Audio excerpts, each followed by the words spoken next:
With launch day less than a day away, the internet has been flooded with hands-on previews and new reviews, and the pure hype is now mixed with a healthy dose of caution. Based on the available information, is this cozy dream we've all been waiting for, or is it just a little undercooked? After digging through all the gameplay footage and every early developer guide and every hands-on preview that I could find, and we're going to answer that ultimate question based on all, is Tales of the Shire a worthy venture for both Tolkien diehards and farming sim veterans? Let's find out. So what's the core idea of Tales of the Shire? The premise, taken from official descriptions and trailers, is simple and honestly pretty delightful. You're a new hobbit that's moving to Bywater, a lovely little village. Your main goal, settle in and help turn Bywater into an official recognized village, all while living your absolute best hobbit life. That means gardening, fishing, foraging, decorating your hobbit hole, and most importantly, cooking. As a huge fan of Tolkien's work and the Lord of the Rings movies, and someone who's put in an unhealthy amount of hours into Harvest Moon, Story of Seasons, and every other farming sim out there, the concept itself is reaching for the sky. The game kicks off with a character creator, and based on gameplay videos, you get a sense of the game's priorities. The options appear decent, with sliders for things from height and plumpness, but don't expect to spend hours creating a perfect replica of yourself. The art style is a vibrant take on the Shire that some will find charming and others might find a little dull. Footage of Bywater itself, however, looks genuinely lovely. There's an undeniable charm to the rolling hills, the round doors, and the bustling little hobbits going about their days. The game quickly gets you meeting your neighbors, including familiar names for anyone who's up on the lore.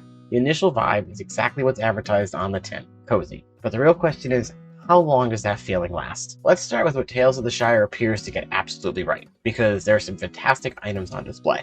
First and foremost is the atmosphere. If the main goal here is just to exist in a lovely, crafted corner of Middle-earth, this game looks like delivers in all aspects. It's clearly built with a deep affection for the source material, with mentions of Gandalf and iconic locations like the Green Dragon Inn. But the undeniable standout star of the show seems to be the cooking system. This isn't just throw two items in a pot. Based on everything we have, cooking is an involved, hands-on minigame. You chop ingredients to affect the dish's texture, use different cooking stations, and balance 4 flavors. It seems like a surprisingly deep and sophisticated mechanic that feels tactile and rewarding. The cooking system is also the heart of the social loop. You build your relationship with other hobbits by hosting meals and cooking the specific dishes and flavors they're craving. It's a clever, thematically perfect way to blend gameplay with social progression. Home decorating is another high point shown in trailers, with flexible grid-free system that lets you place furniture and cluttered items wherever you want. Now let's touch on a point of big contention I've seen online: the graphics and the art style.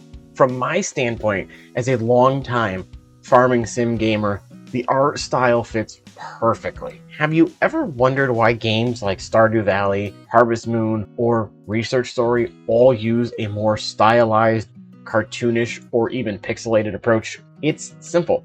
They're cozy games designed for accessibility. They aren't meant for top-of-the-line gaming PCs or super-powered consoles. In fact, most of these cozy games thrive on Nintendo's less powered systems. Animal Crossing, Harvest Moon, Story of Seasons, just to name a couple. So am I put off by the art style? Absolutely not. Do I want or expect my farming sims to be running on Unreal with hyper-realistic graphics? No. That's not the reason we play these games. Now, for an MMO or survival game, I would absolutely expect fancy, realistic life graphics. But the cozy farming sim genre is built for people who just want charming visuals and a comforting feel. A hyper-realistic style just wouldn't fit a game like this. But what do you think of the art direction? Let me know in the comments if you find it charming, or is it a miss for you? But, and this is a big but, it's not all sunshines and second breakfasts. While the cooking system looks fantastic, and I don't have a problem with the art style, some early hands-on previews have raised concerns about whether other systems in the game are deep enough to support the cooking, or if the cooking system has this whole game on its shoulders. However, as someone who has poured in thousands of hours into farming sims and life sims of all kinds, I think it's crucial to look at these critiques through the lens of how this genre actually works and is played, because the reviews may be getting this wrong. Let's talk about the core gameplay loop. Some worry is you feel like a delivery person, running back and forth on fetch quests. But frankly, this is the bread and butter of the early game in nearly every great life farming sim game. These initial tasks are how you learn about the town and meet your neighbors and establish your daily routine. The critique of the gardening system with just a few basic planter boxes also overlooks a fundamental joy of this genre: progression. You're supposed to start small. The journey from a couple of pots to a sprawling garden is the entire point. It's a reward. You need to build up to it. Similarly, concern about needing to befriend the town's master angler to unlock better fishing spots might miss the genius of that design. This isn't a flaw. It's an intentional feature. This is how life sims create a cohesive world where your social life and your skills are intertwined. You don't just grind a skill bar. You become a part of the community, and that investment unlocks new opportunities. The fact that these systems feed the brilliant cooking mechanic isn't a sign of shallowness, in my opinion, but a sign of focused, integrated design. So when early impressions worry about these systems feeling basic or quest-driven, they might be misinterpreting the foundational building blocks of this genre. The journey from simple delivery hobbit to respected community member with a huge garden and access to secret fishing spots is the game.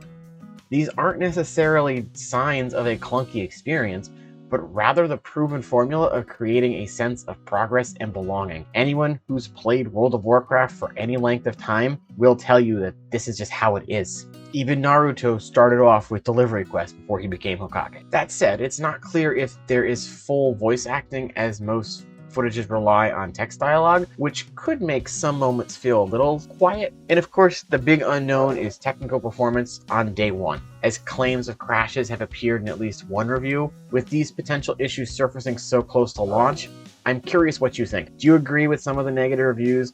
Are these concerns making you hesitate, or are you still planning to jump into Bywater on day one like I am? The big question: is this the next Stardew Valley? This is the comparison that everyone seems to be making, so let's address this head on. In short, no.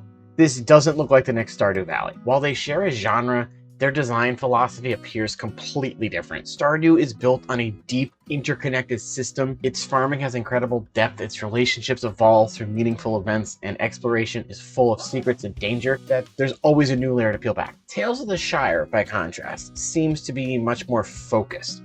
From what we've seen, it's a farming and fishing existence primarily to support the cooking system. Its relationships are almost built entirely around the sharing of a meal, which is so close to what the books and the movies portray a hobbit's life is. They just want to have a good social time with a drink and buddies, or at a party and just hanging out and having fun. And this game absolutely nails that vibe of cozy life, but it doesn't seem to have the depth and rewarding gameplay loops that give games like Stardew their longevity. So who's this game really for? With launch just under a day away, who should consider buying Tales of the Shire? It really comes down to what you're looking for. If you're a diehard Tolkien fan, or just someone who wants to live in the Shire and soak in that atmosphere, decorate your charming hobbit hole, and mess around with what looks to be an amazing cookie system, this will likely find a lot of love for you. This game seems to be a beautiful, if potentially flawed,